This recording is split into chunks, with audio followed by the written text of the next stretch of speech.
जब बम गिरता है तो ये नहीं देखता कि सामने कौन है, सैनिक या एक बच्चा। जब एक हॉस्पिटल पर हमला होता है तो सिर्फ इमारत नहीं गिरती, इंसानियत भी मलबे में दब जाती है।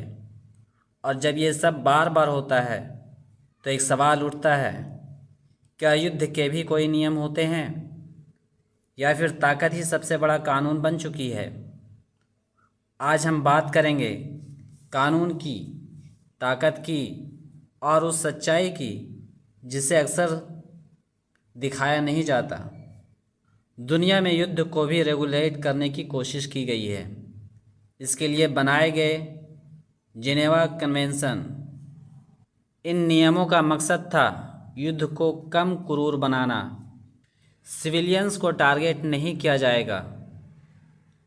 Hospitals, schools, religious places safe zone होंगे। प्रिजनर्स को टॉर्चर नहीं किया जाएगा। और इन सब को इन्फोर्स करने के लिए यूनाइटेड नेशंस। लेकिन सवाल ये है, क्या ये सिर्फ किताबों में अच्छे लगते हैं या ग्राउंड पर भी लागू होते हैं? अगर हम रिसेंट कॉन्फ्लिक्ट्स देखें तो बार बार एक पैटर्न नज़र आता है। सिविलियंस एरिया में स्ट्राइक्स, हॉस्पिटल्स और रिफ्यूजी कैंप पर हमले, स्कूल्स तक सुरक्षित नहीं। कई रिपोर्ट्स में आरोप लगे हैं कि कुछ एक्शंस में प्रोपोर्शनैलिटी का ध्यान भी नहीं रखा गया। लेकिन हर बार जवाब एक ही आता है, we are acting in self defence. अब यहाँ सबसे बड़ा सवाल है, सेल्फ डिफेंस की सीमा क्या है? अगर दुश्मन सिविलियन एरिया में छुपे हो तो क्या पूरा एरिया टारगेट किया जा सकता है? यही वो ग्रे जोन है जहाँ कानून और ताकत टकराते हैं। अब आते हैं असली खेल पर, पावर पॉलिटिक्स। दुनिया में कानून तो है, लेकिन उसे लागू करने की ताकत किसके पास है? इसका जवाब है यूनाइटेड नेशंस सिक्योरिटी काउंसिल। लेकिन यहाँ एक ट्विस्ट है, कुछ देशों के पास है वीटो पावर, जैसे यूनाइटेड स्टेट्स, रसिया, चाइना वगैरह। मतलब अगर उनके खिलाफ कोई रेजोल्यूशन आता है तो वे खुद ही उसे रोक सकते हैं। यानी जज भी वही, ज्यूरी भी वही। तो सवाल उठता है, क्या ये सिस्टम सच में फेयर है? अब बात करते हैं एक स्पेसिफिक एग्जाम्पल की, इसराइल। इसराइल का कहना है वे अपने सिटीजन्स को प्रोटेक्ट कर रहा है। उसके ऊपर लगातार अटैक्स होते हैं, इसलिए मिलिट्री एक्शन ज़रूरी है।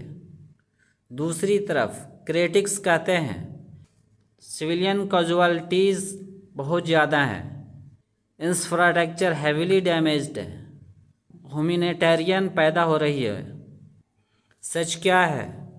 सच ये है कि दोनों नैरेटिव्स एग्जिस्ट करते हैं, लेकिन ग्राउंड पर जो मरता है वो अक्सर एक आम इंसान होता है।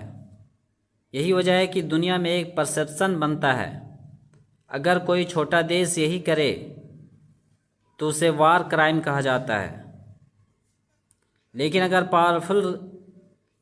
अगर पावरफुल कंट्री करे तो लैंग्वेज बदल जाती है। Operation, security action, collateral damage, शब्द बदलते हैं लेकिन दर्द नहीं बदलता। मीडिया भी इस पूरी कहानी का एक बड़ा हिस्सा है। क्या दिखाना है, कितना दिखाना है, किस एंगल से दिखाना है, यही तय करता है कि आप क्या सोचेंगे। एक ही घटना दो अलग चैनलों पर दो अलग सच्चाई बन जाती है।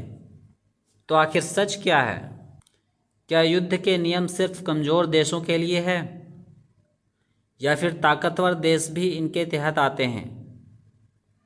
कानून तो बना है, लेकिन लागू करने की ताकत बराबर नहीं है। और जब ताकत बराबर नहीं होती तो इंसाफ भी बराबर नहीं होता। और शायद यही इस दुनिया की सबसे कड़वी सच्चाई है कि युद्ध में सबसे पहले सच मरता है और सबसे बाद में इंसानियत। ये सिर्फ एक देश की कहानी नहीं, ये सिस्टम की कहानी है। जब कानून ताकत के आगे झुक जाए तो इंसाफ कहाँ जाएगा। हिस्ट्री हमेशा विनर्स लिखते हैं, लेकिन दर्द लूजर्स झेलते हैं।